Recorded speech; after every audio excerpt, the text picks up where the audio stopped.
Bonjour à tous, nous sommes ensemble jusqu'à 14 h avec Keïssa. Bonjour. Bonjour Dani. On va recevoir aujourd'hui, on devrait recevoir M. Jules Autou, le directeur de la fonction publique, mais il n'est pas encore là. Par contre, Mme Patricia, il était à l'heure, elle est là, elle est conseillère régionale, avec elle on parlera tout à l'heure de ce forum des vœux. Bonjour Mme Bailey. Bonjour. Plus tard, on va recevoir une artiste, Malika Tyrolien, qui est en tournée du 16 au 26, elle sera en Guadeloupe. On l'avait vu déjà à Terre de Blues. On espère que les spectacles seront à la hauteur de ce que nous espérons. Et puis, on parlera de masse, Unité Masse, mais pas pour le carnaval, parce que Unité Masse va lancer une campagne de solidarité en direction de la Dominique. Nous devrions recevoir une invitée de ce groupe. Et puis, en fin de parcours, nous aurons notre rubrique, notre chronique communication avec Véronique. Et aujourd'hui, on fera un petit focus sur la communication sportive. Voilà, il est 12 h 32. Bonjour à tous, vous êtes en direct de RHT, Radio de Tension, en direct de C10 FM. Et c'est Keïssa qui va développer les titres de l'information. Voyons les titres qui font l'actualité aujourd'hui.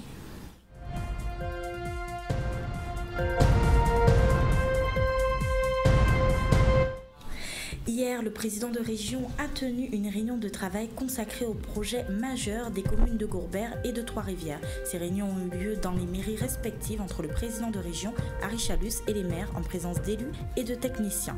Et puis nous irons ensuite à Jarry-Welbourg, tout près d'ici, où hier, le président de l'école régionale de la deuxième chance, Jean-Philippe Courtois et son conseil d'administration ont reçu la visite d'Amélia Kiambandé, la ministre de la République de l'Ougadan. La ministre a souhaité visiter le dispositif de l'école de la deuxième chance. Et puis nous terminerons le journal avec un séminaire qui s'est déroulé hier au Gosier sous la présidence d'honneur du conseil départemental. Un séminaire autour de la thématique « Quelle réponse urbaine au vieillissement de la population de Guadeloupe ?» Des réponses ont été apportées, nous verrons lesquelles. Mais tout de suite, la suite du journal avec Dani. Merci donc à Keïssa, qu'on va retrouver tout à l'heure pour le développement du journal. Je vous l'ai dit, on va recevoir aujourd'hui au moins une personnalité, Madame Bailey, Patricia de son prénom, qui est conseillère régionale et puis aussi qui est venue nous parler de VAE. Alors si vous ne savez pas ce que c'est que les VAE, validation des acquis et de l'expérience, si vous n'avez pas eu tous les diplômes qu'il faut, vous n'avez pas fait suivi un cursus universitaire, vous avez la possibilité, si vous avez travaillé longuement dans un emploi, de faire valider vos acquis. C'est bien ça, Madame Vaidé? Oui, tout à fait. Bonjour à tous. Donc, la VAE permet à toute personne ayant au moins une année d'ancienneté dans un travail de valider justement ses acquis et l'expérience et d'obtenir un titre homologué, soit un diplôme, soit un titre professionnel. Donc, c'est un peu ça que nous allons présenter ce vendredi 17 novembre. Alors, avant d'entrer dans le cadre du forum, il faudrait peut-être expliquer un petit peu mieux, parce qu'il y a des gens qui nous regardent, qui ont travaillé peut-être 2 ans dans une boîte, 3 ans autre part, et qui n'avaient pas des diplômes requis, et qui se disent, mais finalement, la VAE peut me permettre de sauver ma tête. Oui, puisque la loi sur la modernité sociale permet justement à ces personnes qui ont dû, pour des raisons diverses et variées, commencer à travailler jeunes ou arrêter leur cursus professionnel. Donc, ce dispositif de VAE permet à tout un chacun qui justifierait d'une année d'ancienneté dans un poste de valoriser ce savoir-faire. Quel que soit le poste. Hein. Quel que soit le poste dans lequel il est, ça permet de valoriser, si vous voulez, un savoir-faire. Vous étiez, par exemple, vous avez travaillé dans un garage, en carrosserie, mais pour une raison quelconque, vous n'avez pas pu passer votre diplôme de CAP ou de BEP en carrosserie. Le fait de justifier que vous avez travaillé dans ce corps de métier à ce poste-là pendant un certain nombre d'années, 1 an en l'occurrence minimum, 12 mois, ça vous permet de valider un diplôme en fonction des compétences que vous allez démontrer que vous maîtrisez. Alors, qui s'occupe de cette validation? C'est-à-dire que le comité est composé de qui, de comment? Est-ce qu'il faut faire une demande écrite? Comment ça se passe? Alors, la démarche VAE est faite en fonction du diplôme que vous validez. Il y a des diplômes qui sont sur l'autorité du rectorat, donc qui sont validés par le rectorat, des diplômes qui dépendent de tout ce qui est animation, culture, sociaux qui dépendent de la DDJS. Oui. Et en fonction du diplôme que vous validez, il y a une institution qui gère ce diplôme. La VAE se passe en 2 étapes. Vous devez dans un premier temps remplir un livret qu'on dit le livret 1. Oui. Qui permet d'amorcer la démarche, faire l'état des lieux, vérifier avec vous le référentiel du diplôme que vous voulez valider, le diplôme ou bien sûr le titre professionnel ou la certification que vous voulez valider. Donc le livret 1 vous permet de remplir ces conditions. Puis il y a un jury qui examine et qui vous autorise après. C'est pas un examen, il faut bien dire que ce n'est pas un examen réellement. Voilà, c'est pas un examen, mais il y a quand même une étude de votre dossier au niveau d'un jury qui vérifie que vous avez bien les compétences en fonction du référentiel du dossier. Et il faut savoir que ce dispositif de VAE, il y a des professionnels qu'on appelle les accompagnateurs VAE qui accompagnent en fait les personnes qui veulent faire leur démarche de VAE. Nous avons actuellement avec le niveau dispositif qui s'appelle le CLEA. Alors, quand on dit le CLEA, je ne sais pas ce que c'est. CLEA, c'est la certification, c'est un dispositif de certification de compétences socle, de compétences professionnelles socle en français, en mathématiques, informatique, technique de communication, de sécurité, etc., qui permet à la personne de se familiariser, parce que souvent, on rencontre des personnes qui n'ont pas eu l'opportunité de valider des diplômes, mais qui ont une sorte de réticence, qui n'osent pas, si vous voulez, aller dans cette démarche. Donc il y a un réseau bien structuré, c'est justement pour ça que nous mettons en place ce forum avec tous les acteurs du dispositif qui peuvent accompagner les personnes et faire tomber les préjugés, leur donner les informations, leur donner les bons interlocuteurs, les renseigner sur leur cas particulier pour leur permettre, si vous voulez, de faire cette démarche, puisque au jour d'aujourd'hui, on ne peut pas y échapper. Les règles font que vous êtes pratiquement obligé de justifier par un document vos compétences professionnelles. Kélisha, une question peut-être? Oui, bien sûr, Danick. Et donc, la VAE est valable pour tous les corps de métier? Tout à fait. Tout à fait. D'accord. Bien, alors on a reçu l'arrivée de Jules Otto, le directeur régional de la fonction publique. Bonjour Jules Otto. Bonjour. C'est vous qui avez l'initiative de ce forum ou on vous l'a parachuté? Non, je n'ai pas cette prétention-là. Je suis à l'initiative avec la collectivité régionale et avec la ville de Saint-Claude. Oui. Donc c'est la formation professionnelle, on est dans la VAE, donc accompagnement des jeunes. C'est une compétence régionale. Et comme on s'adresse dans ce forum VAE dans un temps à un public particulier, un public qui relève de la fonction publique territoriale, et en particulier les jeunes qui sont, parce que depuis 2015, des jeunes qui relèvent de ce qu'on appelle les contrats aidés, donc des emplois d'avenir ou des CI du CIE. Les contrats aidés, ça existe toujours en Guadeloupe? Ça existe toujours, mais justement ceux qui ont eu à exercer ces activités. Il y en a beaucoup d'ailleurs au sein de la collectivité régionale qui relèvent et même aussi des statuts de contractuels. Oui.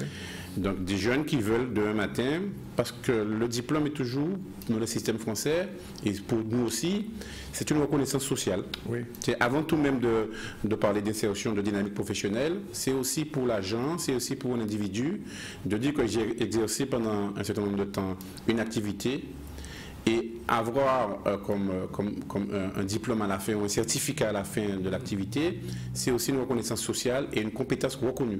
Et demain matin, pour un emploi, j'ai un document, comme disait Patricia, j'ai un document qui certifie mes compétences à travers un certificat. Il n'y a pas de discrimination entre le diplôme et la VAE? Non. Un chef d'entreprise... Non, la VAE est une voie comme une autre d'accéder à un diplôme.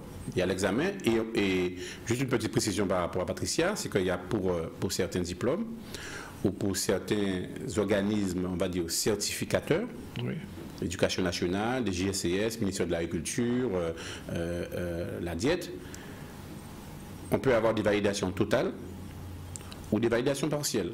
La DAVA, pour l'éducation nationale, quand le dossier est étudié, on peut avoir à la fin de l'étude du dossier, OK, l'activité exercée par l'individu pendant X années fait que l'ensemble des modules ou que le référentiel est complètement exercé, donc on a le diplôme.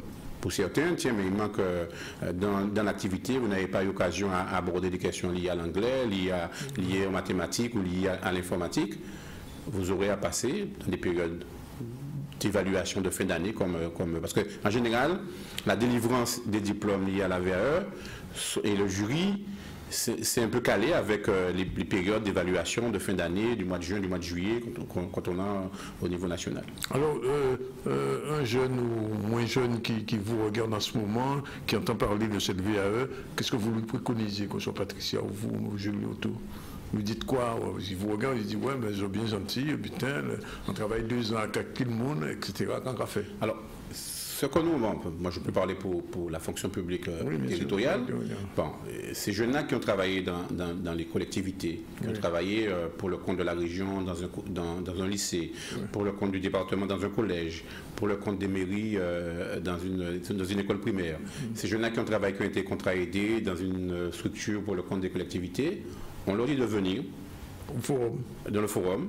Il y aura des ateliers, et il y aura un binôme composé d'un certificateur et d'un accompagnateur. Mais ils viennent avec des documents quand même pour voir qu'ils ont travaillé. Dans un premier temps, c'est beaucoup plus, c'est un atelier où les gens vont s'exprimer. D'accord. Et on va, ce qui est arrêté, on va, à travers les ateliers, il y aura donc des actes, des éléments conclusifs. Ce qu'on souhaite, nous, Région Guadeloupe, CNFPT, et les autres partenaires qui sont concernés par la VAE, c'est d'avoir, en tout cas pour le public qui concerne la fonction publique territoriale, c'est d'avoir après une lisibilité quand un agent dans une collectivité veut accéder par la VAE à un diplôme ou un certificat, il saura où s'adresser et qui va l'accompagner et qui va prendre en charge. Parce qu'il y a 2 problèmes, c'est le problème de l'accompagnement et de la compétence de la personne qui va l'accompagner, c'est le premier sujet aujourd'hui. Et le deuxième, c'est aussi, d'ailleurs la région avait ce qu'on appelle le chèque VAE, qui n'a jamais été très utilisé parce qu'il n'y avait pas suffisamment de communication et de lisibilité. Et les prestataires qui passent voir des communes par exemple nous disent, mais monsieur Auto, premier blocage, c'est qu'on nous dit qui finance, qui prend en charge. Alors nous, CNFPT, on sait prendre en charge ce qu'on appelle le temps collectif. Donc c'est de dire par exemple, sur les 24 heures d'accompagnement, il va y avoir 12 heures, on sera dans du temps collectif, où plusieurs collectivités seront concernées. Bon, je prends le sud d'Aster, il y aura un regroupement où il y aura une explication sur le temps collectif, ça peut faire des séquences de 3 heures pendant 4 séances, et il va rester 12 heures d'accompagnement individuel, on va accompagner ce jeune à monter son dossier. L'idée c'est ça, on doit travailler sur un dispositif très clair, très lisible entre le CNFPT, une collectivité, comme on dit chez nous, majeure qui porte la question de la formation professionnelle, la collectivité régionale et les autres partenaires. Parce que le problème de ce genre de choses, c'est que les gens peuvent penser que ça leur permettra d'accéder tout de suite à l'emploi. Alors il faut bien dire aux gens que ce n'est pas un appel à l'emploi qu'on leur propose pendant ce forum, simplement, disons, l'ouverture d'une filière, on va dire comme ça. Ça les rapproche, ça les rapproche vers l'emploi, parce qu'on est dans le diplôme. Et deuxièmement, pour ceux justement qui sont de la fonction publique territoriale, souvent, pour accéder à un concours, il y a une condition, c'est le diplôme. Oui. Donc ça peut aussi le permettre d'accéder à un concours de technicien, d'accéder à un concours de rédacteur, d'accéder à un concours d'éducateur. Voilà, donc c'est aussi, pour certains, leur permettre d'accéder à un concours au niveau du centre de gestion.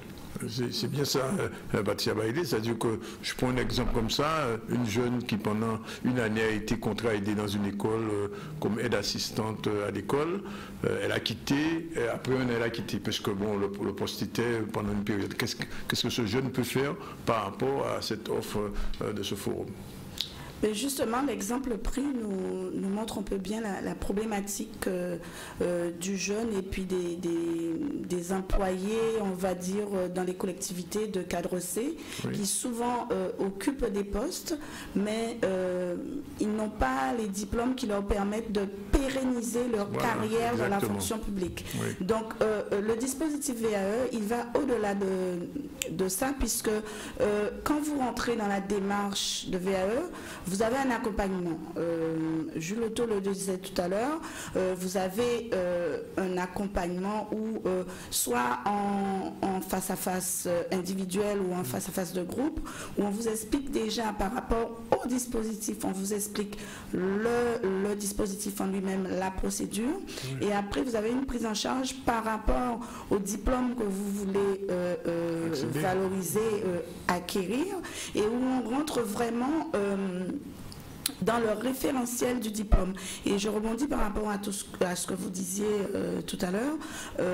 La VAE, le diplôme obtenu par la VAE, ou le diplôme obtenu, comme on dit, par formation, soit professionnelle ou initiale, a la même valeur, parce que voilà, les personnes qui composent le jury et qui sont en charge de vous délivrer soit une VAE partielle par module, par unité d'enseignement, ou le diplôme dans sa globalité, ce sont vraiment les mêmes personnes qui interviennent soit pour donner des cours, ou soit pour corriger les copies des personnes qui sont en formation initiale.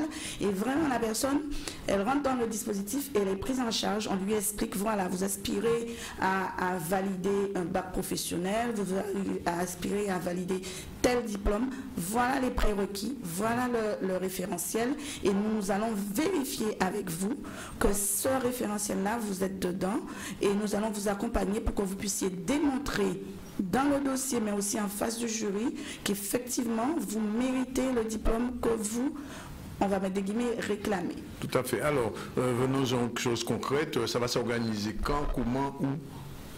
Ça s'organise donc ce vendredi 17. Ce vendredi, 17. Demain, oui. Et donc la ville de Saint-Claude est partenaire, donc ça se fait à la ville de Saint-Claude. Donc il y a un espace forum devant l'hôtel de ville, c'est pour le tout public, et l'espace Coradin, le foyer socioculturel Coradin, juste à côté, et donc où se trouve donc pour à peu près une dimension de 150 agents qui vont venir avec tout statut confondu, titulaire, contractuel, emploi aidé, et avoir donc un temps avec les ateliers qu'on mettra en place pour échanger avec les accompagnateurs, échanger avec les financeurs. Et puis après, il y aura des interventions, on va dire, sur le dispositif et comment, par exemple, dans chaque structure, la DGSCS, la Diète, Pôle emploi, le CNFPT, la région, comment on intervient et dans quel domaine qu'on intervient. Alors, je ne peux pas ne pas vous poser la question. Vous êtes directeur de la fonction publique. Est-ce que la fonction publique encore offre des possibilités d'emploi pour des jeunes diplômés guadeloupéens? Oui. Oui. Oui. Il y a encore de l'espace? Il y a de l'espace. Alors, quelques éléments, oui. Quelques chiffres. Hein. Bon, on peut faire une émission que sur ça d'ailleurs. C'est un plaisir d'ailleurs. On a une population territoriale vieillissante. Oui. Parce que la fonction publique territoriale a été créée des années petit à petit. Et donc on a pas mal de cadres oui. qui ont déjà un certain âge. Quand vous regardez, moi quand je fais des séminaires avec la ville de Sainte-Anne ou la ville de Vieux-Habitants de Bouillante, on regarde le public en face, on voit bien qu'il y a... Hier soir j'étais à Vieux-Habitants avec des amis, ils disaient qu'on a plus de 60% des agents qui ont plus de 55 ans. Oui. Donc il va y avoir, alors on sait comment dans une approche de rareté budgétaire, que la logique qu'on a dans la fonction publique d'État arrive aussi dans la fonction publique territoriale, on ne va pas renouveler, mais certainement il y aura des peut-être pour 2C, un cadre B ou un cadre A qu'on va recruter. Oui. Et ce que je peux noter aussi, c'est qu'on a des éléments aussi par rapport au nombre de concours qui sont organisés par le centre de gestion. Nous, on est par rapport à l'Antilles-Guyane, Guadeloupe-Martinique-Guyane, si on fait une comparaison, depuis que je suis au CNFPT, donc les 5-6 dernières années, c'est la délégation Guadeloupe, ou c'est les collectivités territoriales en Guadeloupe qui recrutent le plus de catégorie A. La Guadeloupe est en train de rattraper son niveau d'encadrement. On commence à avoir, je sors d'une réunion avec le réseau des ingénieurs, où on commence à trouver une commune comme Bouillante, comme Vieux-Habitants, c'est prévu d'avoir des ingénieurs dans leur service technique parce que avec le transfert des compétences, notamment la question de gérer les problèmes d'eau, d'assainissement qui sont maintenant une compétence, même si la GLOE permet la mairie, gérer les problèmes d'urbanisme, les problèmes qu'on appelle le GMAPI ou bien les problèmes liés au PLU, oui. Il faut avoir des bons techniciens Et dans les communes, ça commence à... Donc on a des recrutements qui sont faits. Parce que c'était justement la problématique en Guadeloupe. On avait très peu de cadres A. Tout à fait. Et résultat, bon, la gestion communale, quelquefois, était un petit peu, j'ai envie de dire, hasardeuse. Alors ça veut dire que dans les années qui viennent, avec les nouveaux diplômés qui arrivent, des gens qui ont fait maîtrise de ceci ou de cela, on pourra peut-être recruter réellement. On commence à trouver, mais pas suffisamment. C'est pas suffisant. On a une convention avec l'université, notamment le département que je gère autour Pierre-Louis Chicot, Joël Rabouteur, tout ce qui est gestion des collectivités territoriales, les volets juridiques, les volets liés à tout ce qui est développement durable, environnement que je gère plus là, aux côtés de Joël Rabouteur.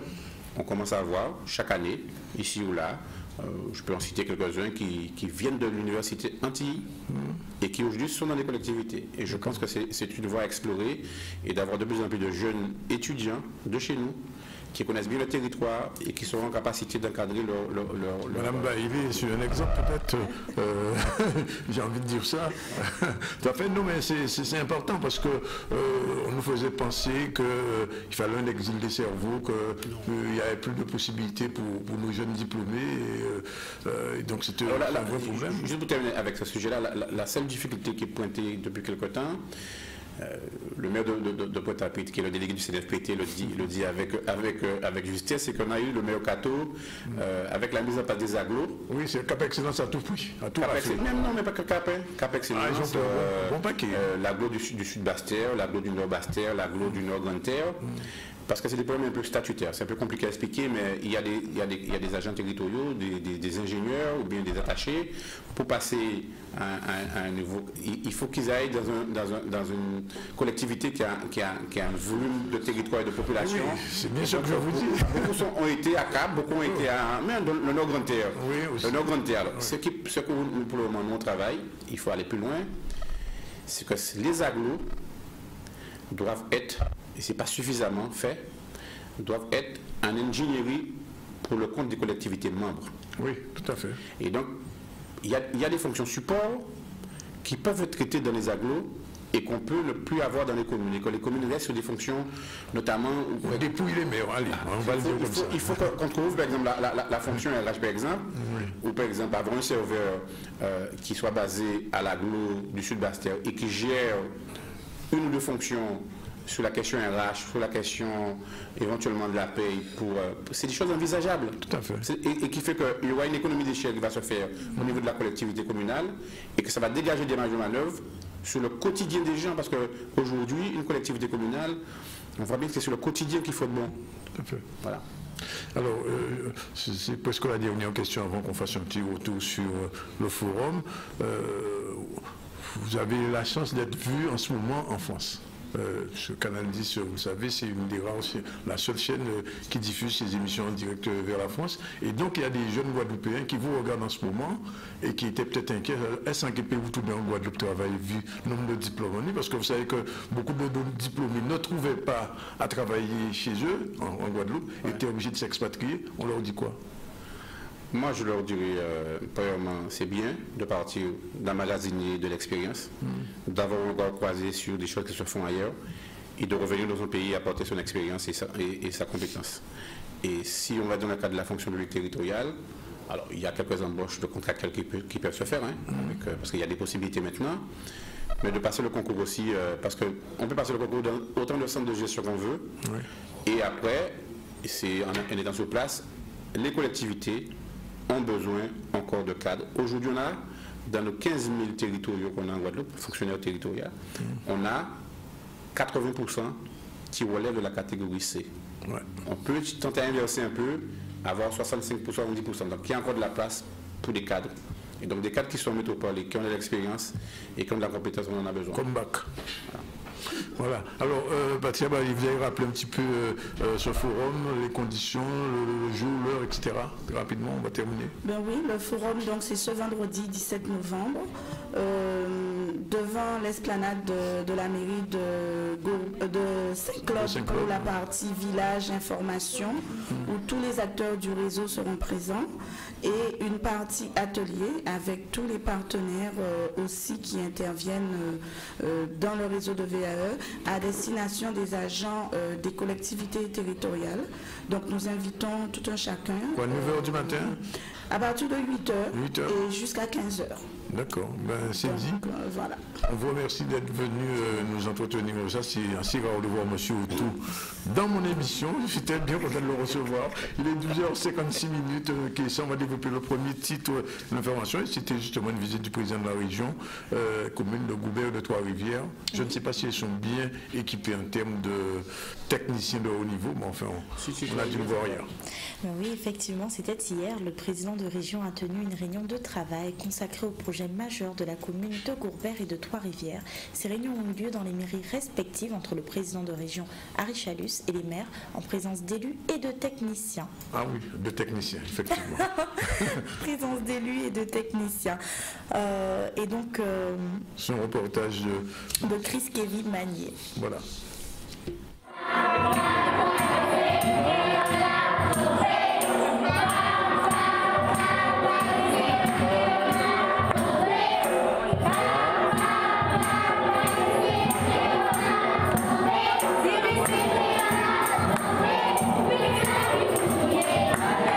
Cela fait quand même 1 an et 4 mois que nous faisons la tournée des communes. Je me suis engagé avant juin 2019 à faire la tournée de toutes les communes de Guadeloupe de manière à pouvoir retourner voir ce qui a été réalisé. Donc nous continuons aujourd'hui Goubert, Trois-Rivières. La semaine prochaine, ce sera Pointe-Noire et Déhé. Donc il n'y a pas d'élection, on ne dira pas que c'est de la politique. Mais je le dis, il y a des choses à faire. Il y a des dossiers qui peuvent être cofinancés, que ce soit par la région, par le FEDER, par le FEADER aussi. Nous avons lancé 1 million de touristes pour 2020 avec 1 millier d'emplois. Derrière cela, il y a des communes qui ont des atouts touristiques, patrimoniaux, que nous devons accompagner, notamment le projet de Goubert, qui pourra ramener beaucoup de touristes. Donc nous devrions faire la tournée de ces communes, surtout vers la montagne, de manière à les accompagner, à mettre en place des projets, des sites, des monuments historiques à rénover pour que le touriste puisse venir et vraiment découvrir un peu ce que la Guadeloupe peut offrir. Tout le monde connaît la méthodologie de la gestion à Goubert. Nous, les choses sont maîtrisées. On fait des choses déjà qui nous sont imposées, l'exigence du service public, mais on fait des choses aussi dont nous maîtrisons le financement. Et c'est pour ce faire qu'on a attendu aussi longtemps. C'est une des raisons. On ne s'est pas engagé par trancher des opérations. On a attendu d'avoir les financements parce que nous ne sommes pas une financière. On a voulu changer sur un dossier culturel. On l'a vu tout de suite qu'on a été rétabli sur la part des 20%. Ça aussi, c'est important de s'inscrire dans un plan pluriannuel. Et c'est notre volonté déjà de mettre en place ce programme de financement pour mener à terme les réalisations. Là, les 2 millions, c'est la région. Vous avez d'autres dossiers que nous accompagnons avec près de 2 millions aussi de FEDER, de fonds européens, de fonds et d'autres fonds spéciaux, pour surtout le dossier du patrimoine. Donc en plus, nous avons 1 030 000 qui avait été promis, qui n'a jamais été versé, que nous allons verser dès 2018 pour accompagner Goubert. Nous l'avons fait dans d'autres communes. Nous avons commission permanente dès demain, où nous allons prendre la délibération concernant la ville du Gosier à hauteur, je crois, de 5 ou 6 millions. Et dans 15 jours, si la ville du Goubert délibère, nous prendrons une délibération pour concrétiser un peu les accords pris aujourd'hui. Et voilà, il est 13h maintenant. Vous êtes en direct du ZCL, mais aussi de C10 FM 103 et de RHT 89.8. Le ZCL, ça continue tout de suite après la pub.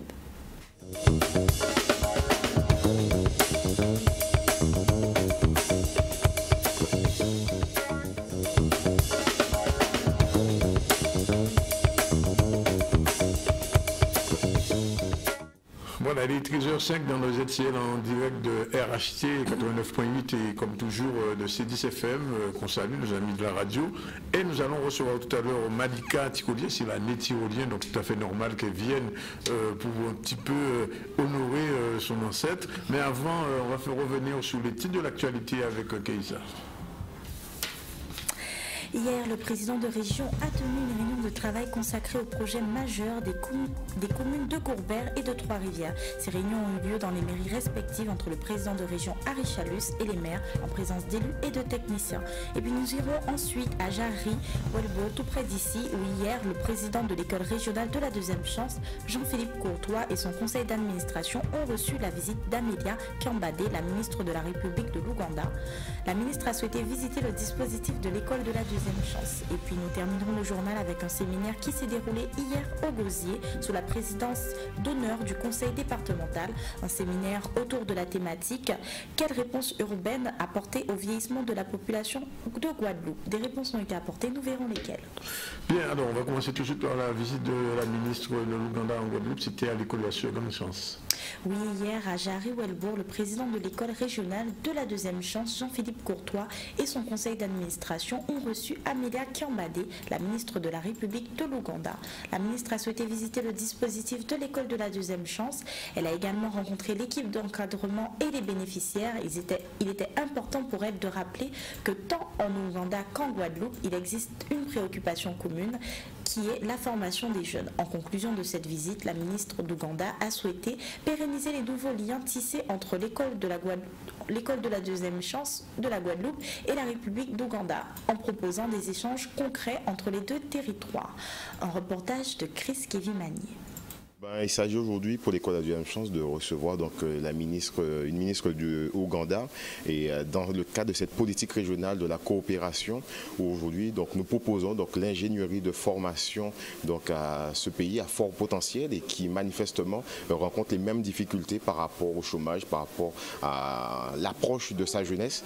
Et donc aujourd'hui la ministre est venue solliciter le soutien de la région Guadeloupe et de l'école de la deuxième chance pour que nous puissions donc installer au Ouganda donc une école de la deuxième chance pour pouvoir donc former les jeunes. Et surtout, ce qui leur a plu, c'est le dispositif qui veut qu'aujourd'hui que l'école de la deuxième chance soit un dispositif au service de l'emploi, de manière à ce que nous puissions donc pallier donc à la difficulté de ces jeunes qui ont rejeté donc la première chance de l'éducation qui est donnée, mais qui puissent aujourd'hui donc valoriser leur savoir-faire par un diplôme et pour la plupart donc pouvoir s'insérer et même créer des entreprises. First of all, Guadeloupe is very beautiful. It's a very beautiful country. It looks like Uganda, actually. It's very similar. The people are very friendly, and it's like I'm home. I'm impressed by the courses that they have here.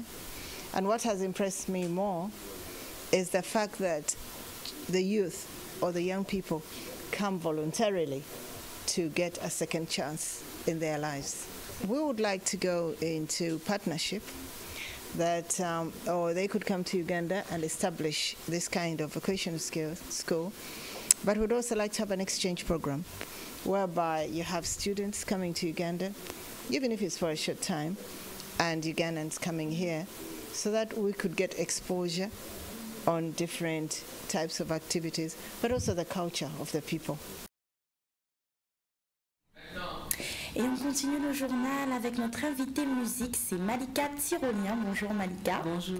Elle est auteure, compositrice, interprète, mais aussi claviériste. Et elle va nous parler un petit peu de sa tournée, un petit peu d'elle. Alors un petit peu stressée, tu le sens comment? Pour l'instant, le stress n'est pas encore là. En général, il arrive le soir. Donc peut-être ce soir, là, avant d'aller me coucher. Et demain, c'est sûr. Pendant la journée, on commence à sentir les papillons. Donc c'est bon, apparemment c'est un bon signe quand on ressent encore le stress. Il faut s'inquiéter quand on ne le ressent plus. C'est ça qu'un musicien m'a dit.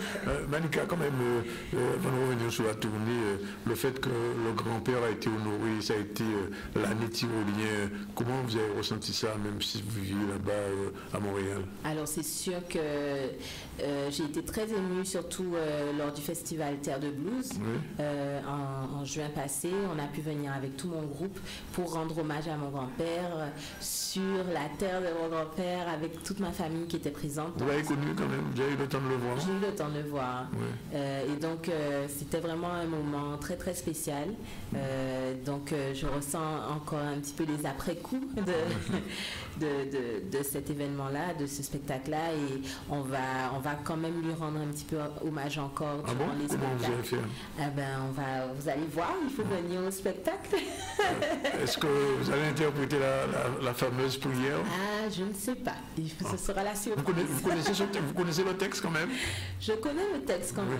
Vous connaissez le texte quand même. Oui. Bon, alors, Sur la voie ensoleillée, c'était l'album de 2014. Et depuis, qu'est-ce que vous avez fait? Alors depuis, j'ai un nouveau projet avec un nouveau groupe en fait qui s'appelle Bocanté, avec le fondateur du groupe, c'est le leader de Snarky Puppy, qui est un groupe américain. Et il s'appelle Bocanté? Et ça s'appelle Bocanté. Qui a choisi le nom, c'est vous? C'est moi qui ai choisi le nom. Ah, d'accord. Donc lui, il voulait vraiment rassembler des musiciens qu'il appréciait de plusieurs cultures différentes. Donc on a un japonais dans le groupe, on a un suédois, on a un libanais, on a des américains et je suis dedans aussi. Des fois on collabore aussi avec. Et comment s'appelle ce type de musique alors que vous faites? C'est de la world music? Oui. En fait, c'est un mélange de musique d'Afrique de l'Ouest avec du Delta Blues. Donc ça donne un mélange assez original. J'imagine, oui. Et vous chantez en quelle langue? En créole majoritairement. Ah bon? Oui, en fait on a 80% des morceaux sont en créole et 20% en français. Il n'y a pas en japonais, non? En même temps. Non, on n'a pas chanté en japonais, mais qui sait, peut-être pour un prochain album. Et donc du coup on a sorti l'album Strange Circles de Bocanté en juin passé et on a pu le défendre durant une tournée d'à peu près 40 dates à travers les États-Unis, le Canada et l'Europe et l'Australie aussi. Okay, ça. Donc en fait vous chantez essentiellement en créole et en français. Est-ce que vous chantez aussi Je chante aussi en anglais et d'ailleurs ça va me ramener un petit peu vers...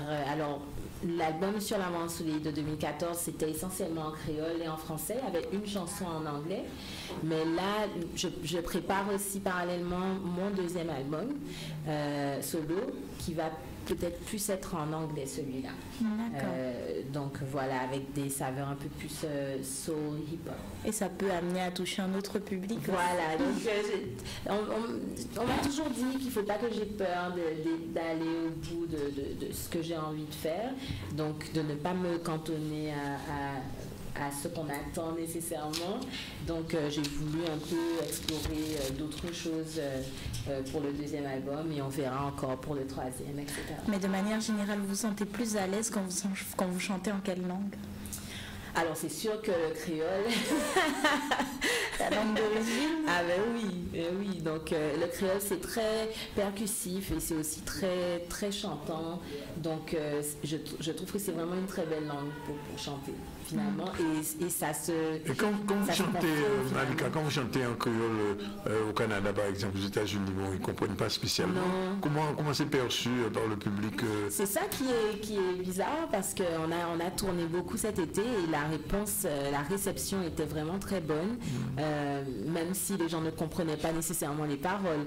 Alors, des fois, j'expliquais quand même un peu le contexte de certaines chansons avant de les commencer ou après, mais en règle générale, on jouait le morceau et puis c'est tout, mais ça prouve que la musique, voilà, il n'y a pas de barrière de langue. La musique n'a pas de frontières. Exactement, il n'y a pas de frontières, on ressent ou on ne ressent pas. D'accord. Alors, on vous a vu arriver hier à l'aéroport, c'était la joie, effectivement. Une grosse tournée quand même. 1, 2, 3, 4, 5, 6 dates en Guadeloupe, 7 dates. 6 dates en Guadeloupe et 2 dates, 2 dates en Martinique. Parce qu'on vous voit en Martinique en ce moment. Alors, vous dites quoi en Martinique qui vous regarde et qui regarde Canal disponible? Alors, j'ai très très hâte de le voir parce que je ne suis pas allée assez souvent en Martinique. Donc, la dernière fois, c'était en 2015 ou 16, je pense. Et c'était, je pense, la première fois que j'y retournais depuis que depuis que j'avais 2 ans. Donc, je suis vraiment très, très contente de pouvoir jouer pour le public martiniquais. Et en plus, vous jouez à la Martinique au Martinique Jazz Festival. Oui. Donc, ça veut dire que vous êtes dans un registre jazzy, bluesy. Oui, un registre un peu à mi-chemin entre le jazz et souvent les festivals world aussi. Oui. C'est là qu'on va me placer, world ou jazz, parce que world parce que la musique est essentiellement en créole. Et aussi j'essaie d'y incorporer un petit peu de rythme de chez nous. Oui, et jazz, parce qu'il y a du jazz aussi, des influences soul, R&B dedans. Et c'est définitivement que vous ne chanterez jamais du zouk. Je dis pas définitivement, mais c'est pas prévu. C'est pas votre tasse de thé, le zouk. C'est pas. C'est votre médicament, d'accord. on a compris. Ah, par contre, Kassav, je suis très très fan. Et d'ailleurs, dans un de mes morceaux, on leur fait un petit clin d'œil. Ah, quand même. Oui, quand même. Oui. Kassav, non, ça c'est très incontournable. Là, on ne joue pas avec les grands comme Kassav. Alors, c'est quand alors, tournée qui commence demain, il faut le dire, au Ciné-Théâtre du Lamentin à 20h. Oui. Et qui se poursuit toute la semaine, vendredi 17h Gouzier, samedi à l'Archipel à Basse-Terre, oui.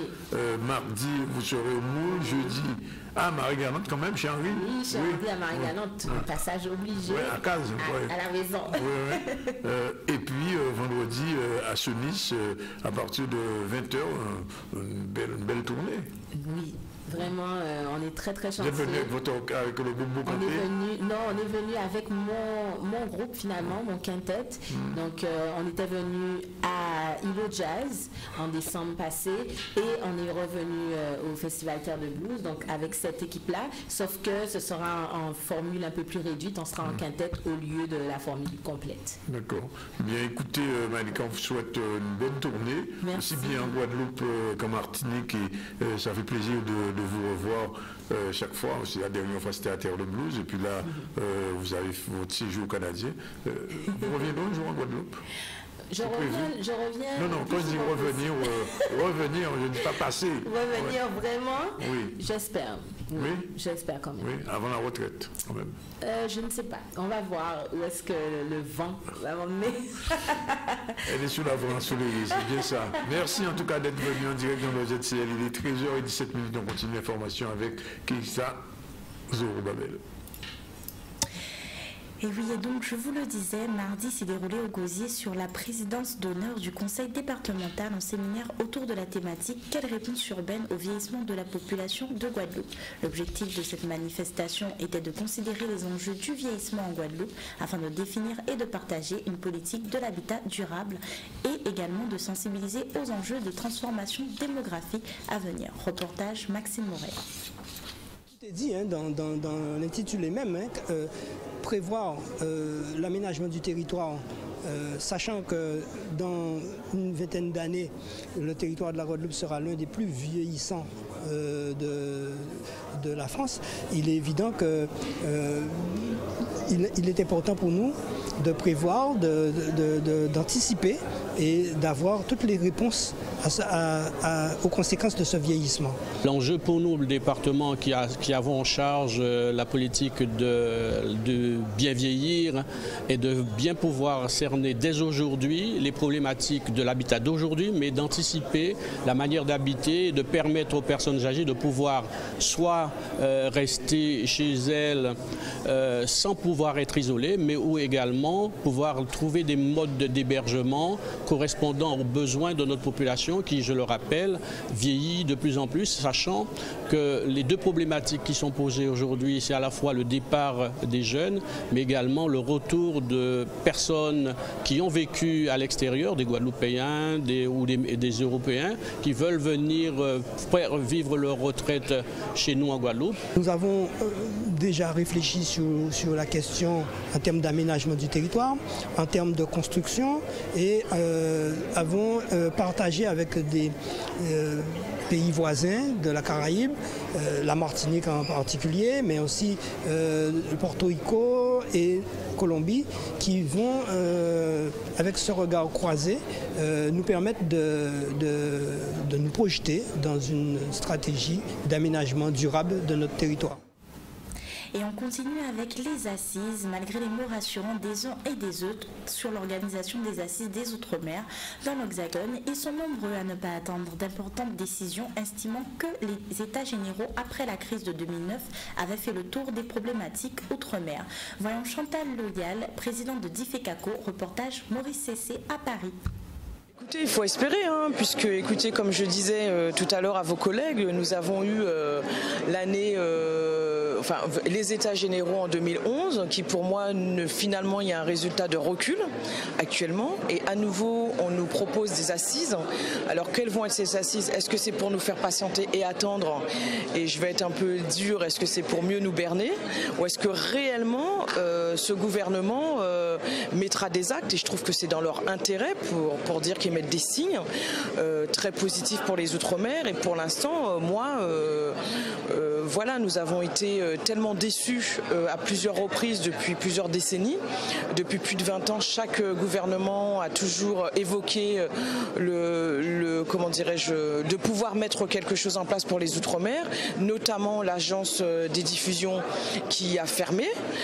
Maintenant, la Cité des Outre-mer, où il y a une pierre de posée au mois de mars dernier, qui finalement, on a l'impression que ça ne va pas exister. Alors on dit qu'on va reparler dans les assises, mais pour moi c'est deux choses différentes, puisque ça a été acté, ça a été signé, il y a eu de l'argent mis de côté, du côté de la mairie de Paris, du côté du ministère des Outre-mer. Je ne comprends pas pourquoi il faut le remettre encore dans les assises.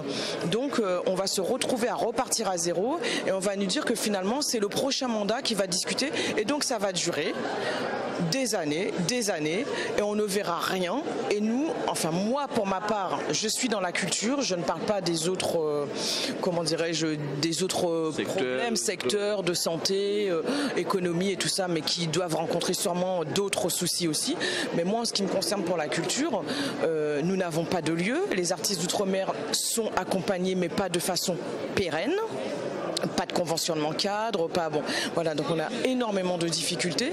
Donc ce sont des types de lieux qui peuvent accueillir des équipes, qui peuvent nous accompagner et qui peuvent vraiment faire un ciment et un lionnage sur le territoire hexagonal et faire un pont entre les Outre-mer et l'Hexagone. Et je trouve que c'est un moment, ça peut être un signe très symbolique d'avoir un lieu, et il y a un moment donné, il faut que ce soit matérialisé. Ça ne peut pas être dans les paroles, il faut qu'il y ait des actes. Il est 13h22, vous êtes toujours en direct du ZCL. Bon appétit pour ceux qui mangent toujours. Bon appétit d'Annick. Ah bon, je mange là? Nous sommes en direct de C10FM 103 et de RHT 89.8. On se retrouve après une page de pub.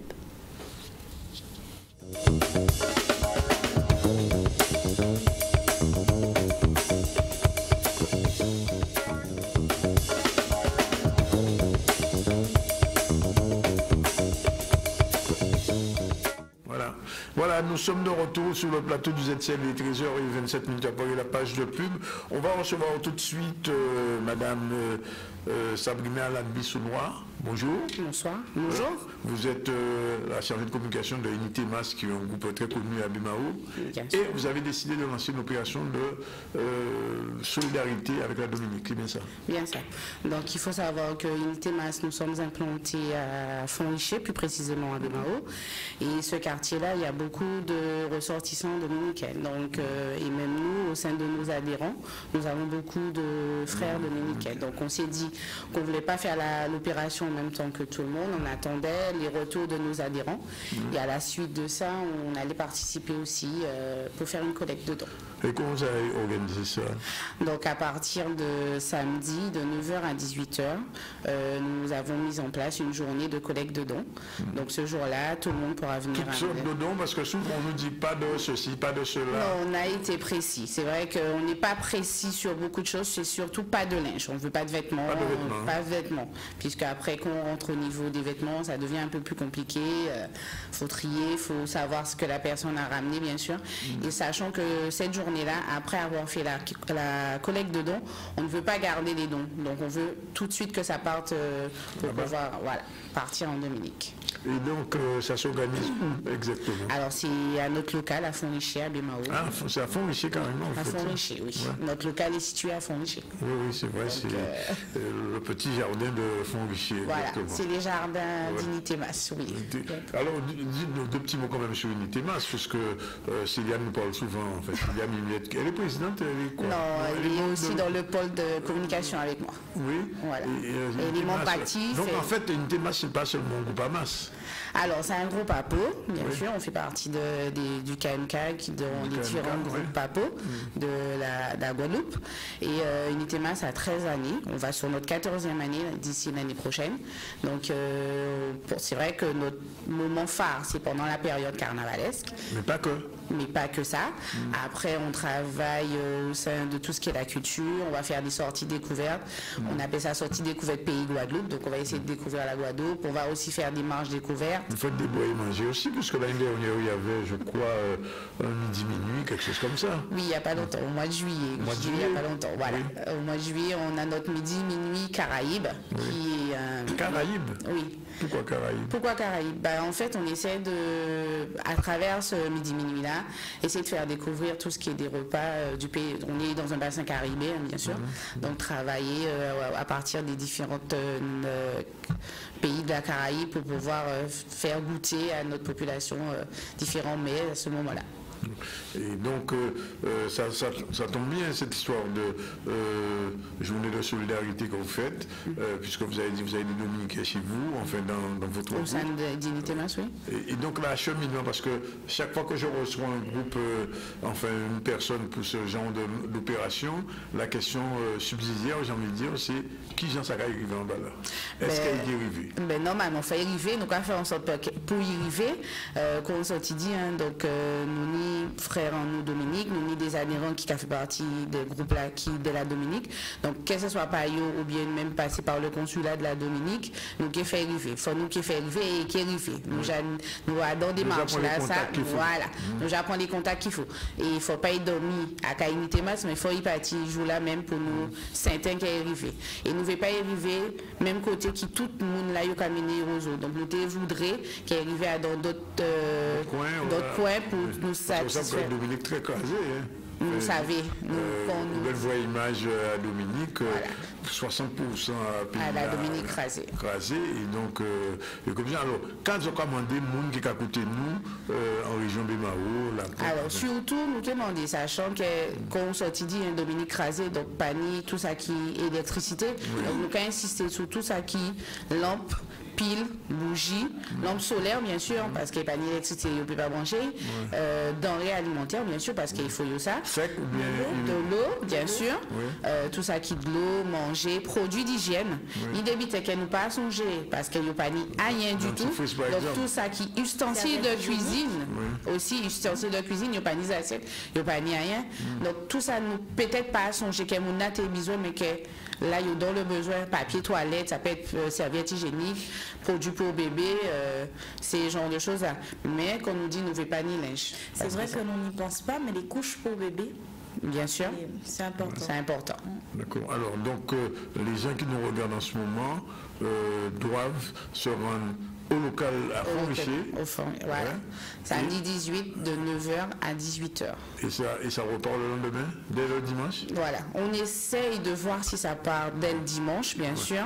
Si notre contact pouvait récupérer dès le soir, montrer vraiment que ça part, ça serait idéal, bien sûr. Mais bon, dès le dimanche, voire lundi, on fait en sorte pour que ça puisse partir. Il y aura quelqu'un des Unités Masse qui va...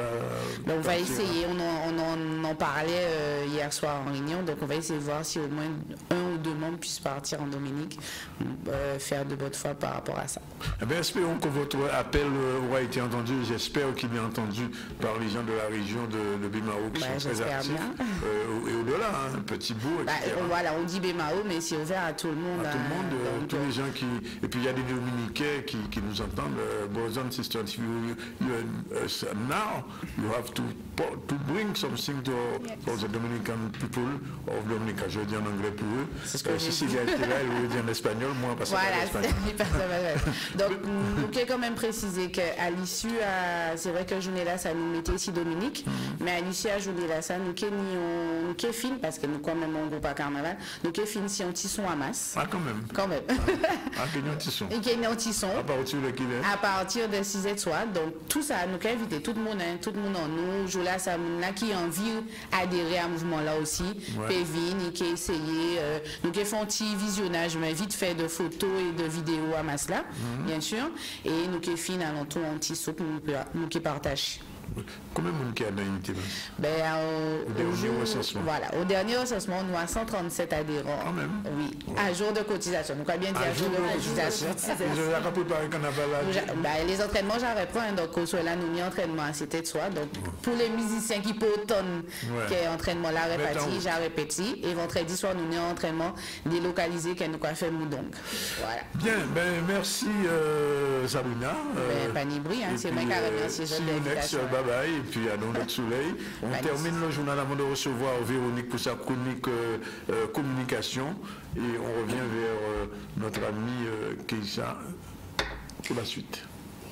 Et nous vous l'annonçons aujourd'hui à l'Université des Antilles, dans l'amphithéâtre du nouveau bâtiment de recherche, a lieu une réunion de lancement du second appel à projet de recherche collaboratif.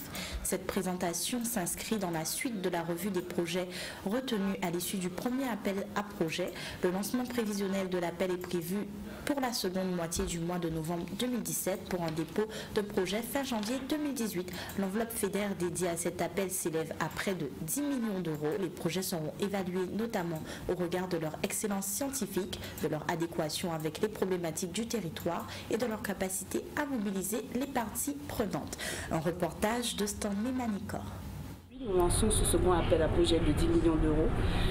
Nous avons une évaluation scientifique de ces projets avec les experts de l'Agence nationale de la recherche. Et nous avons également une deuxième expertise qui est apportée par des experts locaux qui vont valider ces projets. Et donc aujourd'hui, je suis extrêmement fière, au nom du président Arichalus, de lancer ce second appel à projet de 10 millions d'euros. Et je suis d'autant plus fière que sur ce premier appel à projet que nous avons lancé en 2015, nous avions un projet de recherche sur la drépanocytose. À peine une dizaine de jours, j'ai un étudiant du master biologie santé qui avait tout l'avenir devant lui et qui est mort d'une crise drépanocytaire. Vous voyez donc, on a urgence à travailler sur des projets de recherche pour mieux connaître ce qui nous impacte. C'est vraiment pour répondre à nos interrogations du quotidien et pour aider la population en termes de santé, en termes d'une meilleure compréhension de leur environnement, de leur biodiversité et des usages qu'ils ont au quotidien. L'idée, c'est pas juste d'écouler un budget, d'accord ? Effectivement, on a cette contrainte qu'il faut consommer ce budget. L'idée, c'est de le consommer pour des projets qui en vaillent la peine. Et aujourd'hui, sur notre territoire, un petit territoire de 400 000 habitants, nous ne sommes pas comme l'Île-de-France avec des millions, 400 000 habitants, nous avons un tissu dynamique, un tissu de recherche extrêmement dynamique et nous sommes à même de consommer ces 10 millions d'euros sur cet appel à projet. C'est à nous d'emmener en fait les résultats que nous allons obtenir et de dire à la Commission européenne, vous voyez, vous nous avez donné 20 millions pour la recherche. Aujourd'hui, voici les résultats que nous pouvons vous présenter. On peut vous faire des simulations de trajectoire de cyclones. Donc c'est de la prévention et de la sécurisation de la population. Entre ce qui nous manque, et ça je fais un appel aux collègues universitaires, ce qui nous manque c'est de la sociologie. Ce sont les sciences humaines, les sciences économiques. Il faut qu'ils s'impliquent davantage aux côtés des scientifiques dites de sciences dures, chimie, maths, biologie, etc.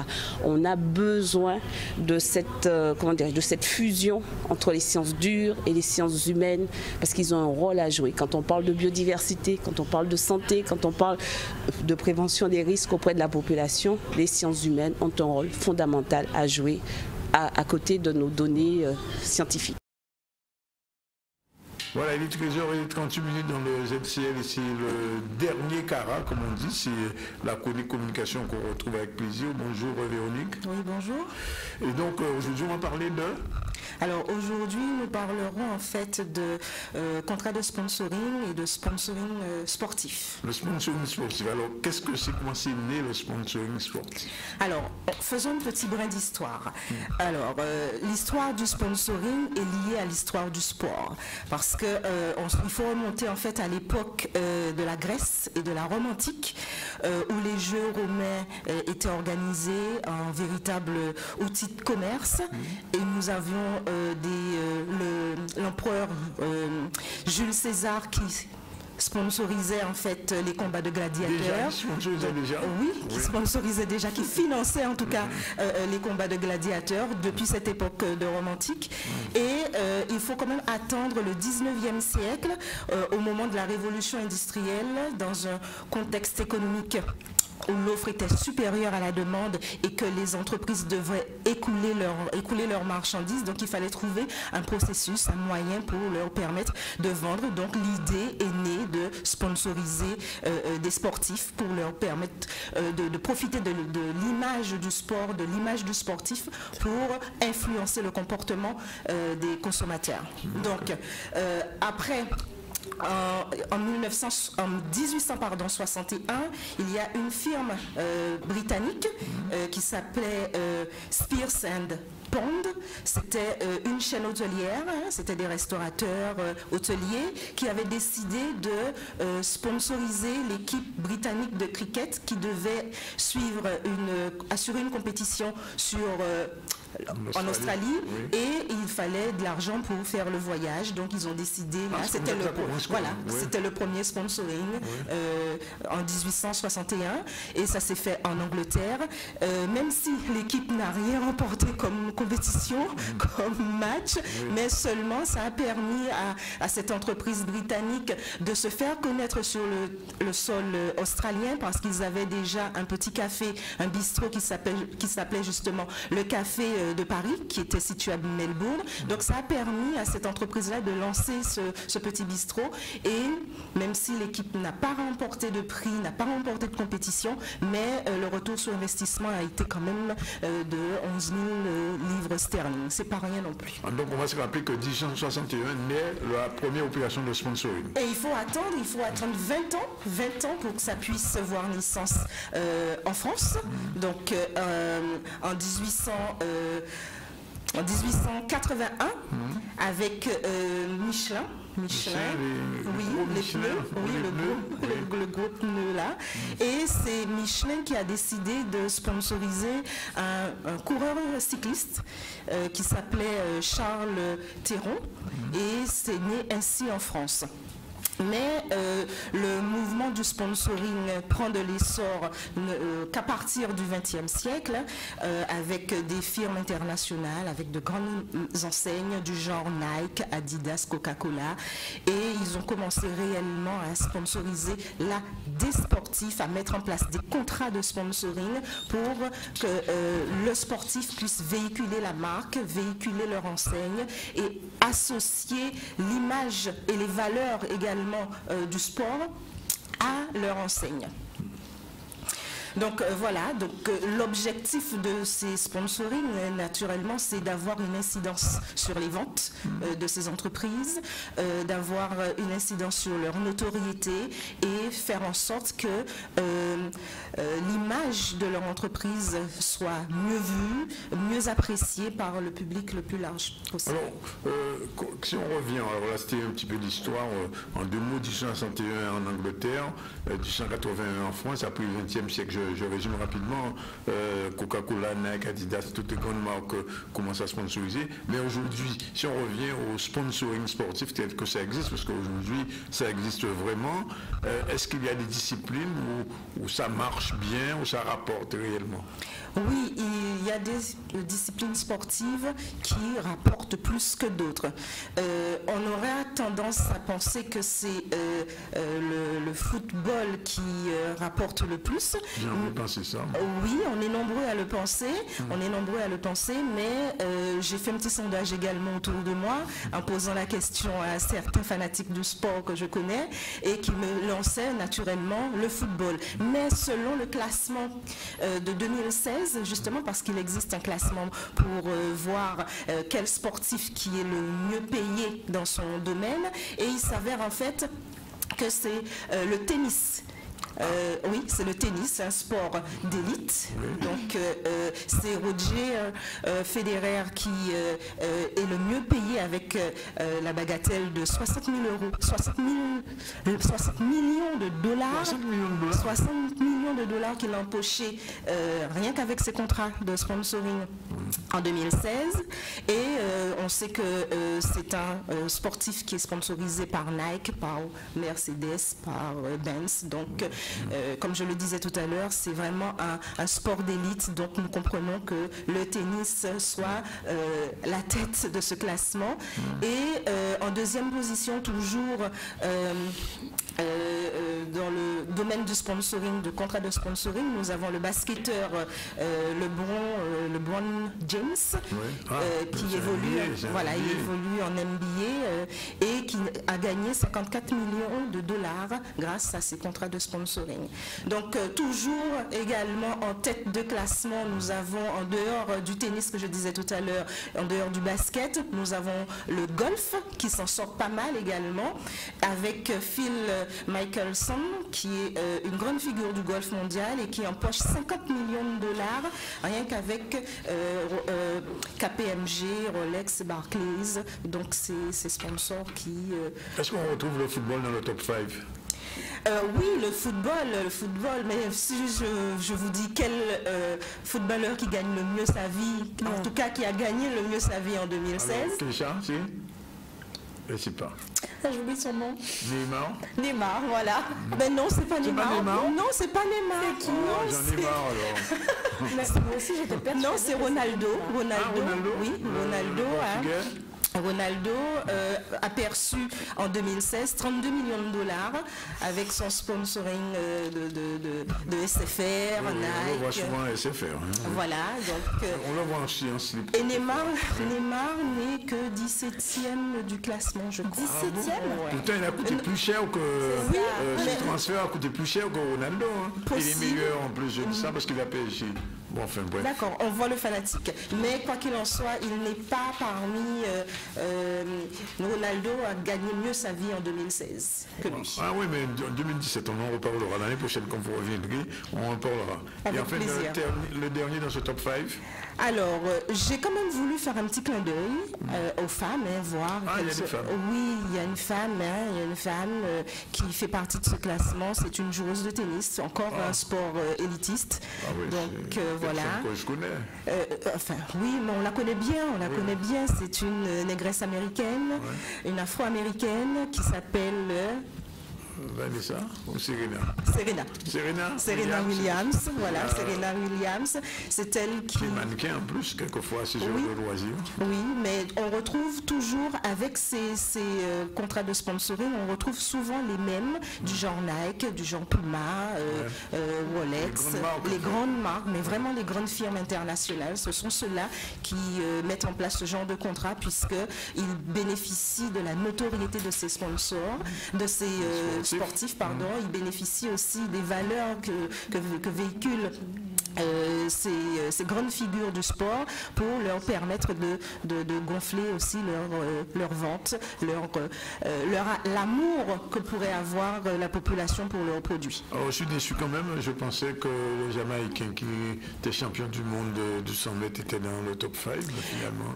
Il n'est pas dans le top 5, mais au moins son activité, l'athlétisme fait partie effectivement des 20 premiers, on va dire ça comme ça. Des 20 premiers. Et effectivement, lui, il a touché que 30 millions de dollars en 2016.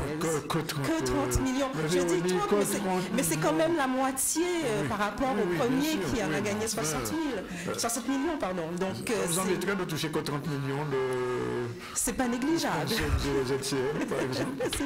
Ça serait intéressant. Ce serait un beau début. Ah bon, quand même. Alors, est-ce qu'en Guadeloupe, ça fonctionne, le sponsoring sportif, les entreprises qui font ça?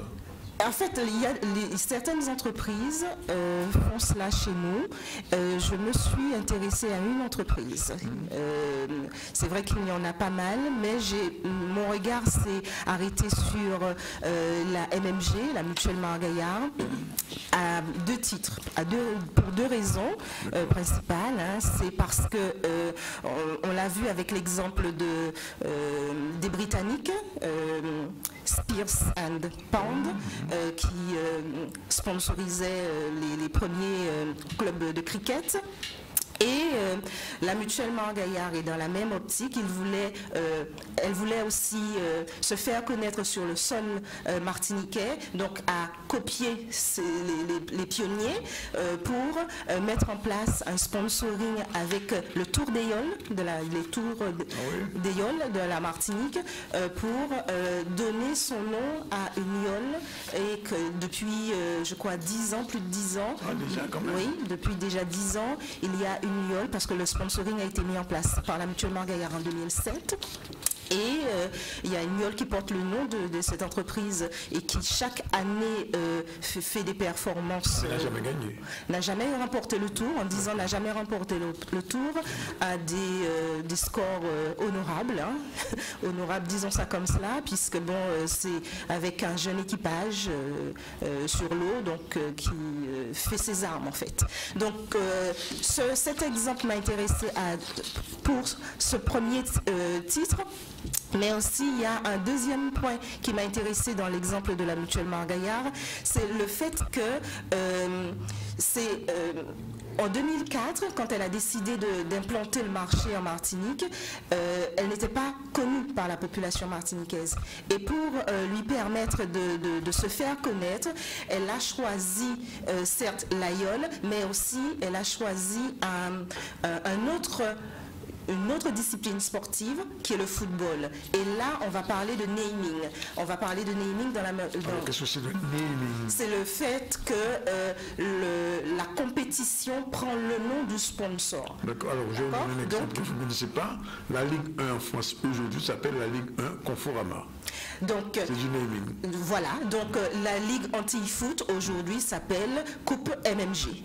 Carrément. Voilà, Coupe MMG. Avant, on parlait de trophée Mutuelle Margaillard. Donc, depuis cette année 2007, la compétition a changé de nom et est devenue Coupe MMG. Ça veut dire que si demain le ZCL veut sponsoriser, par exemple, une course cycliste, on l'appelle la course ZCL. Absolument. Ça va se faire. Absolument. Donc voilà, donc c'est pour ça que j'ai trouvé cet exemple intéressant, parce que ça nous rappelle les pionniers du sponsoring, ça nous ramène également à ce désir de pénétration de marché auquel aussi on peut associer cette démarche de sponsoring. Donc c'est vraiment un bel outil de marketing, un bel outil de communication à la disposition des entreprises. Et ça fonctionne. Et ça fonctionne en termes de notoriété, en termes d'appréciation de la marque, parce qu'il y a ce côté affect. De valorisation de la marque aussi. De valorisation de la marque, mais ça développe également le côté affect de la population par rapport à l'entreprise, par rapport à l'image de l'entreprise. Donc c'est vraiment un bel outil pour ces entreprises qui veulent se faire connaître. Bien. Ben écoutez, on a tout dit? Oui, on a tout dit. Seulement, il nous reste à annoncer. Pour la semaine prochaine, enfin la prochaine fois, dans 15 jours. Dans 15 jours. Alors, ce sera quoi? Alors, ce sera le 29 novembre. Oui. Et le 29 novembre, je demanderai aux techniciens de nous lancer l'image, s'il vous plaît. Image technicien, comme on disait jadis. Le technicien, pour vous laisser découvrir le prochain sujet de la chronique. Il s'agira de l'image de la femme dans la publicité. D'accord, l'image de la femme dans la publicité. Bon, ça laisse supposer de belles choses à voir. Oui, donc rendez-vous est pris pour mercredi 29 novembre, ici même. Voilà, il est 13h53.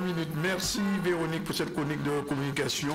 Merci à vous téléspectateurs qui êtes avec nous et auditeurs aussi de Radio Haute Tension et du C10 FM. Mais on va faire un rappel des titres avec notre ami Keïssa Joël-Babel. Rappel en 15 secondes. Nous avons vu le président de région qui a tenu une réunion de travail consacrée au projet majeur des communes de Trois-Rivières. et de Gourbert. Ces réunions avaient eu lieu dans les mairies respectives entre les présidents de région Harry Chalus et en présence des techniciens. Et nous sommes ensuite partis à Jarry-Welbeau, tout près d'ici, où hier le président de l'école régionale de la deuxième chance, Jean-Philippe Courtois, et son conseil d'administration avaient reçu la visite d'Amélia Kiambandé, la ministre de la République de la Gouda. La ministre avait souhaité visiter le dispositif de l'école de la deuxième chance et nous avons terminé le journal avec un séminaire qui avait eu lieu au Gosier sous la présidence d'honneur du conseil départemental. Un séminaire qui était autour de la thématique « Quelles réponses urbaines au vieillissement de la population de Guadeloupe ?» Des réponses ont été apportées et nous avons vu lesquelles. Et si vous n'étiez pas là, on a parlé avec Malika Tyrolien qui est en tournée sur la voie ensoleillée. Et ça commence dès demain, jeudi 16, au Ciné-Théâtre de la Montagne, c'est toute la semaine, différentes dates. Et puis on vient de parler du sponsoring dans la communication. Voilà, c'est fini pour aujourd'hui. On se retrouve demain, jeudi. On vous remercie d'être avec nous. Au revoir Keïcha, à demain. Au revoir Véronique. À bientôt. Au 29, c'est fait. Et retour à la technique de M. Zebris, Z comme pas Zebris, comme ZCL. Le Z de Zebris aussi, le Z de D'accord, on a dit qu'on a compris. On a compris.